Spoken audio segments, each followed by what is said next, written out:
School প্রাঙ্গণের মধ্যে ওই রকমভাবে নৃশংসভাবে অত্যাচারিত হয়, ঘাট ধাক্কা খায়, লাজ্জুতো খায়, তাহলে সেই শিক্ষককে কে মানবে? আর বাংলায় মুখ্যমন্ত্রী মমতা ব্যানার্জির নেতৃত্বে শিক্ষার এই নৈরাজ্য শুধু আজকের শিক্ষক কুলকেই নয়, ভবিষ্যতে আমাদের প্রজন্মকে বিপদের মধ্যে ঠেলে দিচ্ছে।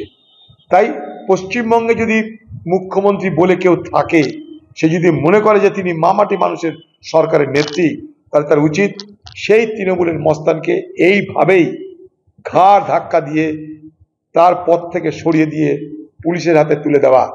না হলে জানবো পশ্চিমবঙ্গের মুখ্যমন্ত্রী আপনি শিক্ষক কুলের শত্রু, আপনি বাংলার ভবিষ্যৎ প্রজন্মের ছাত্র ছাত্রীদের শত্রু।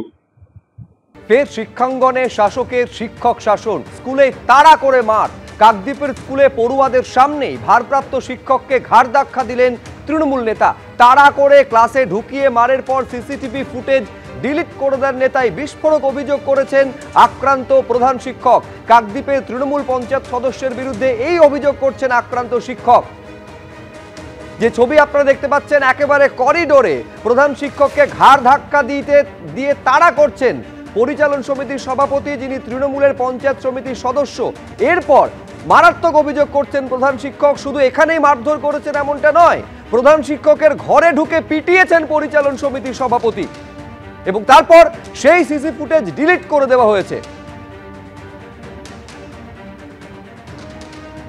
যে বীরেন্দ্র বিদ্যানিকেতন যার নামে স্কুল, তিনি ওই বীরেন্দ্র হচ্ছে এখানকার গভর্নিং বডি বা পরিচালন সমিতির যে সভাপতি অর্থাৎ ত্রিদীপ বারুই, তার কিন্তু বাবা। অর্থাৎ তুমি ছবিটা দেখাবো, আমাদের ক্যামেরা পার্সনকে বলবো সেই ছবিটা দেখাতে, সন্দীপ পাল, যে এই স্কুল আর পঞ্চায়েতের যে সদস্য এবং গভর্নিং বডির যিনি প্রেসিডেন্ট, তার বাড়ি হচ্ছে এইটা। অর্থাৎ স্কুলের জমিতে, স্কুলের লাগোয়া একদম বাড়ি।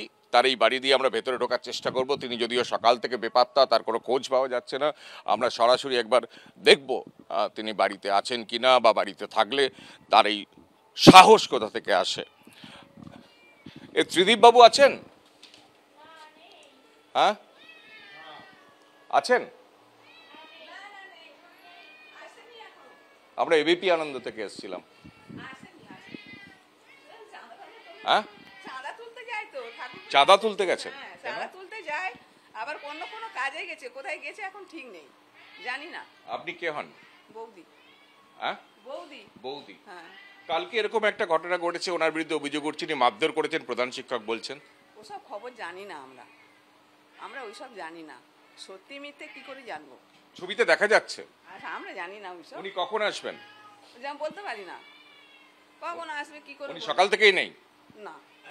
যিনি এই স্কুলের ম্যানেজিং কমিটির সভাপতি, যার এত দাপট যে ছাত্রদের সামনে প্রধান শিক্ষককে এরকম ঘাড় ধরে বের করে দেন এবং ঘরের ভেতরে মারধর করেন, তিনি এতই বীর পুঙ্গব যে তিনি আজকে সকাল থেকে বেপাত্তা, তাকে বাড়িতে পাওয়া যাচ্ছে না। এই তার বাড়ি, আমরা সেই ছবি দেখতে পাচ্ছি, বাড়িতে ছবি। এবং দোর্দণ্ড প্রতাপ নেতা, তৃণমূলের পঞ্চায়েতের সদস্য, এই এলাকারই সদস্য, তার দেওয়া জমিতে এই স্কুল বিল্ডিং, এবং অথচ যার বিরুদ্ধে এত অভিযোগ সেই ত্রিদীপ বাবু, তিনি পাল্টা অভিযোগ করছেন প্রধান শিক্ষকের বিরুদ্ধে। কিন্তু ঘটনা প্রকাশ্যে আসার পর, খবর সম্প্রচারিত হওয়ার পর, তিনি কার্যত বেপাত্তা। আমরা ঘরে গিয়ে সকাল থেকেই তার কোনো সন্ধান পাচ্ছি না।